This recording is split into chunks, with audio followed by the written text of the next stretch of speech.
지역 주민들의 반발에 막혀 6년 만에 공사를 재개한 제주 동부 하수처리장 증설공사가 또다시 중단됐습니다. 법원이 증설공사 고시가 무효라는 1심 판결을 내린 데 이어 일부 주민들이 제기한 집행정지 가처분 신청까지 받아들였기 때문입니다. 박주연 기자가 보도합니다. 6년 만에 공사가 재개됐던 제주 동부 하수처리장 증설 사업. 기초공사가 한창이어야 하지만 공사는 멈춰져 있고 자재 정리에만 분주합니다. 현재 공정률은 30%. 주민 갈등을 봉합해 겨우 공사를 재개했는데 다시 멈췄습니다. 법원이 월정리 주민 5명이 신청한 공사 집행정지 신청을 받아들였기 때문입니다. 법원은 신청인들에게 회복하기 어려운 손해가 발생할 수 있어 증설고시의 효력을 정지할 필요가 있다고 봤습니다. 지난 1월 증설공사를 위한 제주도의 고시가 무효라는 1심 판결이 영향을 준 것으로 보입니다. 당시 재판부는 제주도가 2단계 공사를 하려면 소규모 환경영향평가를 해야 하는데 이 절차를 누락했다며 소송을 제기한 주민들의 손을 들어줬습니다. 집행정지 결정으로 동부 하수처리장 증설공사가 다시 중단된 것은 공사가 재개된 지 10개월 만입니다. 소송을 제기한 월정리 주민들과 제주녹색당은 고시가 무효라는 1심 판결 이후에도 제주도가 공사를 강행해 해로운 환경 영향의 위험성이 커졌다며 비판했습니다. 월정 주민들은 해당 사업으로 인하여 직접적이고 중대한 환경 피해를 입으리라고 예상되며 수인 한도를 넘는 환경 침해를 받지 아니하고 쾌적한 환경에서 생활할 수 있는 개별적 이익이 침해될 상황이다. 제주도는 하수처리 포화로 공사 중단 시 공공복리에 중대한 영향을 줄 우려가 있어 즉각 항고할 방침이며 1심 판결의 쟁점 사항인 소규모 환경영향평가 이행 절차와 관련해서는 중앙부처와 지속적으로 협의 중이라고 밝혔습니다. 1심에서 제주도가 패소한 증설공사 고시 무효 확인 소송이 2심에서도 패소할 경우 공사가 계속 중단될 수밖에 없어 증설공사를 둘러싼 논란은 앞으로 더 커질 것으로 보입니다. MBC 뉴스 박주연입니다. 공직선거법 위반 등의 혐의로 재판에 넘겨진 오영훈 제주도지사가 2심에서도 당선 무효형을 피했습니다. 항소심 재판부는 상장기업 20개 만들기 협약식 개최에 관여한 사단법인 대표 등 2명에 대해서는 1심과 달리 공소사실 일부를 무죄로 판단했습니다. 홍수현 기자입니다. 2심 재판 시작을 앞두고 법원에 출석한 오영훈 제주지사.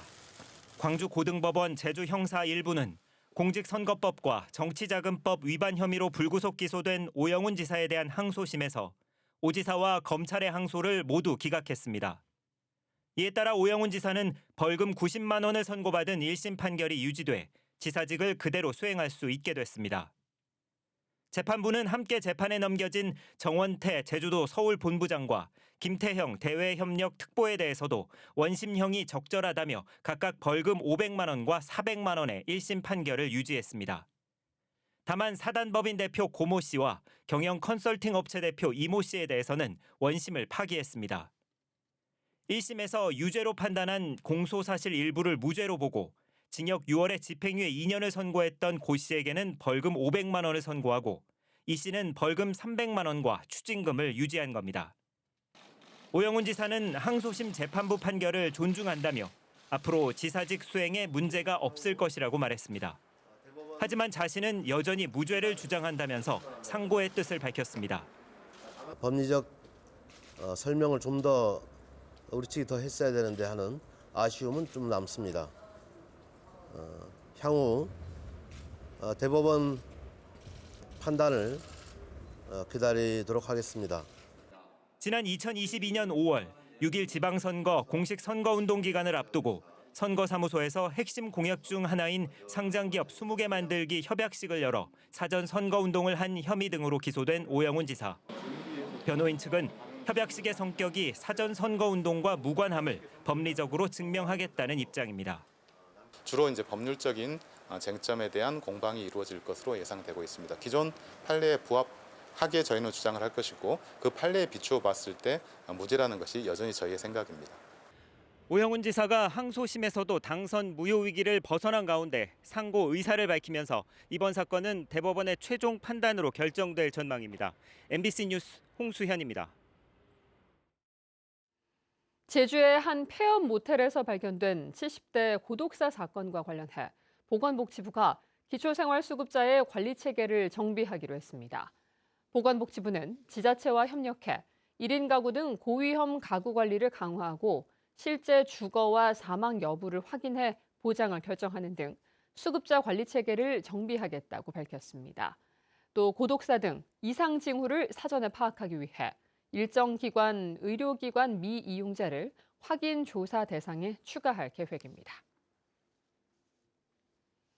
백호기 응원 문화에 대해 청소년 인권단체가 인권 침해를 지적하고 나섰습니다. 청소년 인권 모임 내단은 보도자료를 내고 서귀포의 한 고등학교에서 인권 침해 문제를 제기한 학생이 자퇴했다며 학교 안에서 따돌림을 당했지만 학교가 아무런 조치를 하지 않았다고 비판했습니다. 이에 대해 해당 학교 측은 2차 가해가 발생하지 않도록 학생들을 교육했고 피해를 주장하는 학생과의 상담도 진행했다고 해명했습니다. 제주의 한 중학교 화장실에서 발생한 불법 촬영 사건과 관련해 추가 피해자가 더 있는 것으로 드러났습니다. 제주경찰청이 불법 촬영을 한 중학교 2학년 남학생의 휴대전화를 디지털 포렌식한 결과 추가 피해 교사가 있는 것으로 전해졌습니다. 한편 경찰은 불법 촬영을 한 남학생이 만 14세 미만인 촉법 소년으로 형사처벌을 할 수 없어 보호 처분을 위해 제주지방법원 소년부에 사건을 넘겼습니다.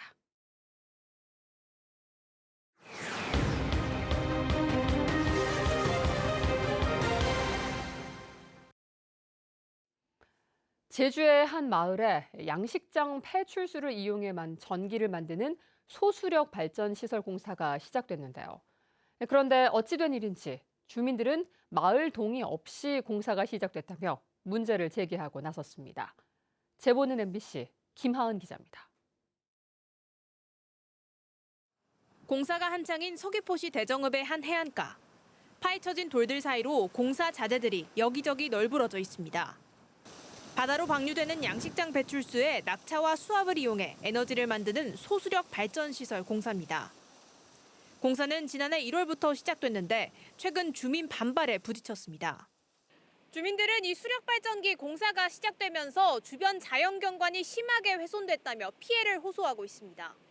돌 하나 자체가 제주도의 구경거리고 진짜 민속적으로 이렇게 볼 수 있는 구경거리인데 이렇게 자연이 훼손되는 입장, 마을 주민으로서 이게 참 많이 안타깝고. 주민들은 공사 과정에서도 주민 동의를 얻지 않았다며 문제를 제기합니다. 회의들한테도 얘기한 적 없고 뭐 마을에 와서 얘기한 적도 없고 뭐 주민 설명회 이거 해보자 이런 어떤 그만큼의 그런 말도 없었고. 하지만 사업자 측은 어촌계 동의를 받아 절차상 문제는 없다고 말합니다. 저희들은 정상적으로 시나 도에서 동의서를 받아와라 아니면 허가를 안 해준다 해서 그 관련 동의서는 다 받았습니다. 사업자가 공사를 하기 위해 필요한 건 공유수면 점사용 허가. 허가권자가 어촌계와 주변 양식장이다 보니 마을 주민 동의 없이도 공사를 시작할 수 있었던 겁니다. 전기사업법에 따라 발전시설 등 전기사업을 하려면 사전 고지를 통해 주민 의견 수렴 절차를 거쳐야 하지만 소수력 발전은 대상에 포함되지 않았기 때문입니다. 제주도도 정상적 절차에 따라 사업 승인이 났다며 문제가 없다는 입장. 제주 지역의 이런 소수력 발전 시설은 이미 14곳에서 허가가 난 상황이어서 비슷한 갈등이 이어질 가능성도 있습니다. MBC 뉴스 김하은입니다. 일본 골든위크와 중국 노동절 연휴가 맞물린 가운데 오는 27일부터 다음 달 10일까지 10만 명의 외국인이 제주를 찾을 것으로 보입니다. 연휴 기간 제주와 중국 대도시 직항 노선은 주 126회 운항하고 대형 크루즈 7척도 제주에 기항할 예정입니다. 어린이날 연휴까지 겹치면서 일부 복합 리조트를 중심으로 연휴 기간 예약률은 90%대를 보이고 있습니다.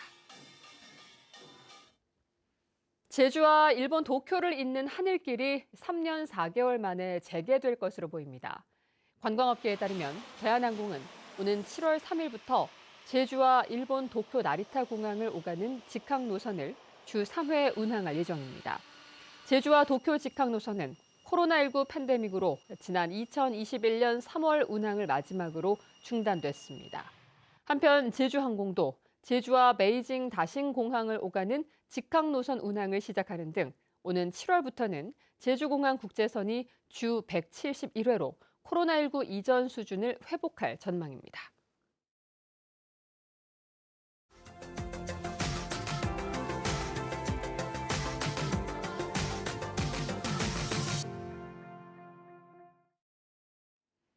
정부와 의료계의 갈등이 좀차 해결되지 않으면서 수련병원에 파견된 공보이들의 복귀 시점도 번복을 거듭하고 있는데요. 강원도에서는 파견 공보이들이 복귀하지 않고 또 남아있던 공보이들마저 복무 기간이 끝나 텅 빈 보건지소가 늘고 있다고 합니다. 춘천 MBC 이송미 기자가 보도합니다. 주민 50여 가구가 살고 있는 양구군 동면 보건지소. 의사가 있어야 할 진료실에는 흰 가운만 걸려 있습니다. 입구에는 진료 가능 일자를 적어놓은 안내문이 붙어 있습니다. 보건지소 공중보건의가 다른 지역으로 파견을 갔기 때문입니다. 이쪽에서는 안 하고 바로 그냥 병원에 진료소는 거의 약 위주로만 하시기 때문에. 강원도 대부분 보건지소는 이 같은 개점 휴업이 이어지고 있습니다. 지난 3월부터 전국 수련병원으로 차출된 강원 지역 공보의는 34명. 전공의들의 복귀 움직임이 없어 공보의들의 파견은 연장을 거듭하고 있습니다. 게다가 이번 달에만 공보의 83명이 전역을 했습니다. 신규 공보의가 농어촌 지역에 우선 배치됐지만 강원도 공보의 전체 규모는 248명으로 지난해보다 20명 넘게 줄었습니다. 공보의가 작년보다는 줄어들어서 2개소당 최소 1명의 공보의를 배치를 해서 순회 진료를 가능하도록. 이렇게 되자 농어촌 지역 주민들은 꾸준한 투약이 필요한 당뇨와 고혈압 약조차 처방받기가 힘들어졌습니다. 정부가 한시적으로 보건소와 보건지소에서 비대면 진료를 시행하고 있지만 실제 주민들의 활용도는 낮습니다. 각 시군마다 공보의 한 명이 여러 보건지소를 도는 순회 진료를 유지하고 있는데 기다려서라도 이렇게 대면 진료를 받는 경우가 더 많습니다. 지금 상황이 뭐 어쩔 수 없다고 생각하지만 좋게는 안 봅니다. 언제 못 받을지 모르니까. 대부분 나이 드신 분들은 다 지병이 있잖아요. 의정 갈등이 깊어지면서 가뜩이나 열악한 지역의 의료 공백이 점점 더 악화되고 있습니다. MBC 뉴스 이송미입니다. 13살 미만 어린이에게 버스 요금을 면제해주는 공영버스 조례 개정안이 도의회 상임위를 통과했습니다. 더불어민주당 김기환 도의원은 어릴 때부터 버스 이용에 대한 친밀도를 높여 대중교통 이용을 활성화하자며 개정안을 발의했는데 제주도는 부유층과 중산층도 면제하는 것은 논란이 있을 수 있다며 반대 입장을 밝혔습니다. 개정안은 내일 본회의에서 통과되면 제주도와 보건복지부의 협의를 거쳐 내년부터 시행될 것으로 보입니다.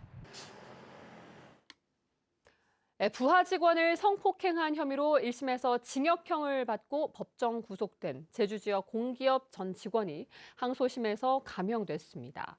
광주고등법원 제주형사 1부는 강간 혐의로 재판에 넘겨진 40대 남성에 대한 항소심에서 징역 3년을 선고한 원심을 깨고 징역 2년에 집행유예 4년을 선고했습니다. 이 남성은 지난 2021년 10월 자신의 차 안에서 부하 직원을 성폭행한 혐의로 기소됐는데 재판부는 합의 등 피해 회복 상황을 고려할 때 원심의 형이 무겁다고 밝혔습니다.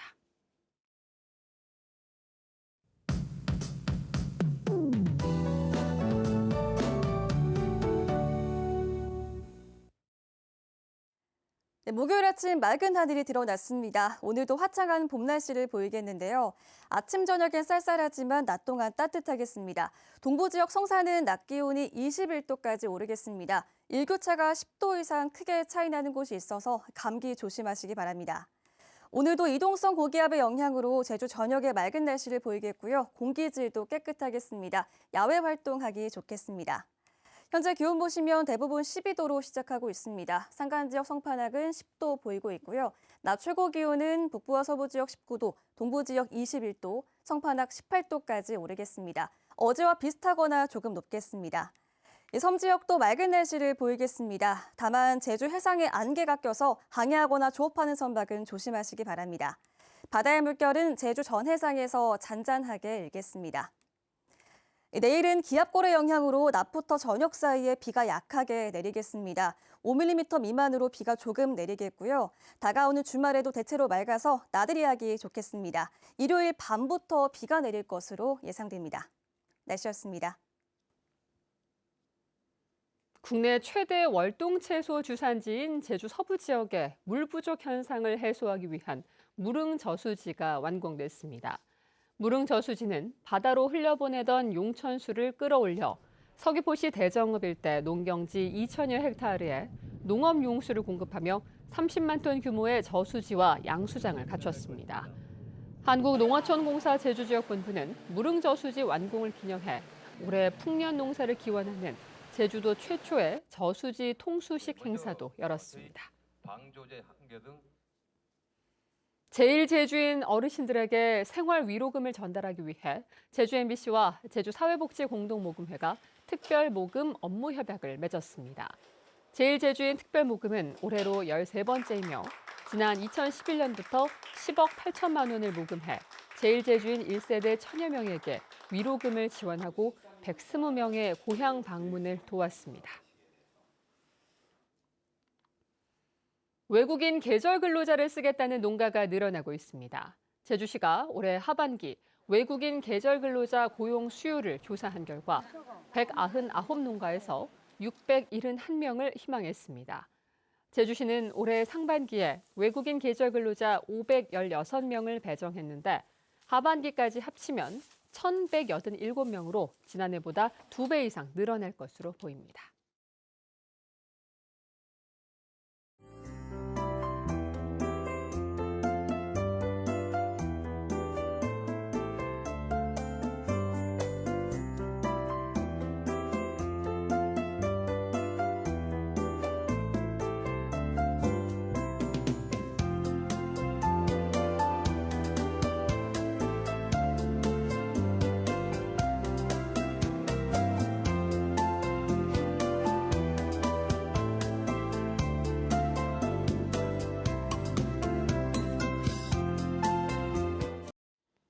뉴스투데이 제주였습니다. 여러분 고맙습니다.